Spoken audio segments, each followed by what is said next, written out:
Here we have the Roland Street Cube amp.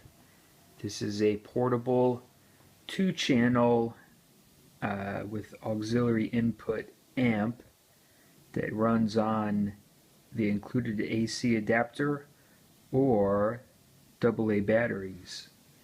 One thing I like about it is that it has this tilted cabinet, so when it's sitting flat on the floor, the speakers are tilted up and you get some better dispersion.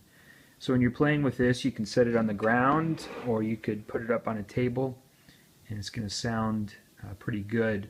We'll look at the top in just a second. The back is here. There's a couple of jacks for a foot switch. There's the adapter input, and here's the battery compartment. I guess we'll open it up and you can see the batteries in there. 6 AA's and pretty good battery life. So with that, let's check it out. Okay, the Cube Street has 2 channels and a lot of good features. This first channel here is a mic line channel, and basically you can plug a microphone in. It has an XLR input that you can also plug a 1/4-inch guitar cable into as well, and it has this mic line button here. The idea being that you could plug in a keyboard or something like that. At jam sessions, I have used this second channel for another instrument. I had a friend that had a guitar and ukulele and was able to plug in here, but most of the time this gets used, I think, as a microphone channel.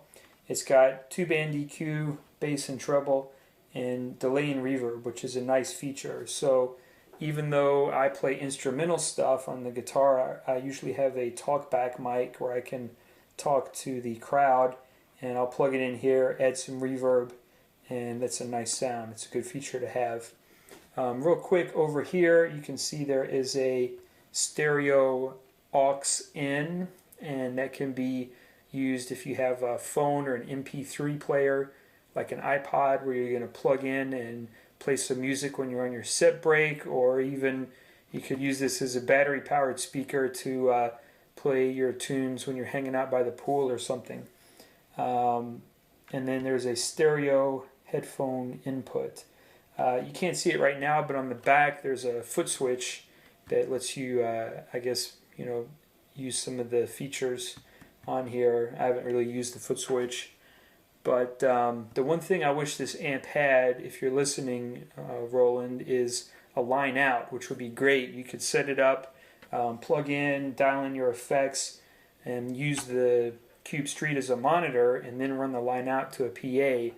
But it doesn't do that. You either have the speaker operation, or if you have something plugged into the headphones, it kills the speaker. But anyway, other than that, it's very useful. So the next thing we can look at, power switch, red lights on there. It comes with an AC adapter, and that will power the amp even when there are batteries inside it. The batteries, it runs on, I believe, 6 AA's, and it gives you some pretty good battery life. I'd guess, maybe 3 to 4 hours, depending on how high you're cranking it.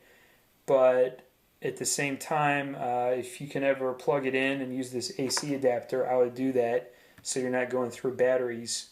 Haven't tried it with rechargeable batteries. I just use regular Duracell, and I don't know how it would work with rechargeables.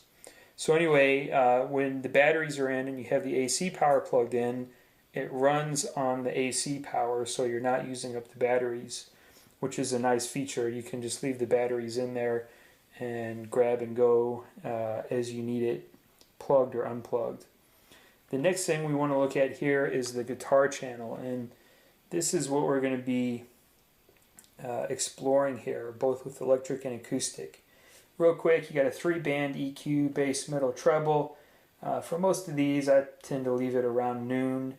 You have 2 effects that you can add. One knob here lets you either have it off, or you can add chorus, flanger, phaser, or tremolo.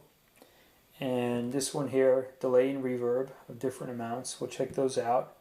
And then down here we have a couple different things. The tuner, which you select which string you're going to tune with this little wheel when it's in tuner mode.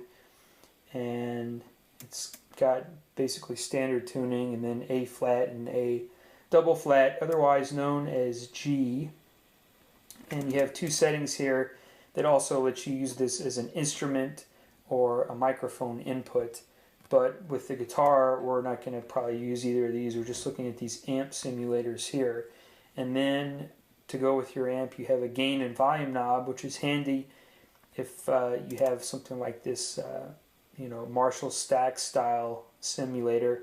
You can turn the volume down and crank the gain to get some distortion at lower practice levels. So with that, I think we should start plugging in and spinning some knobs.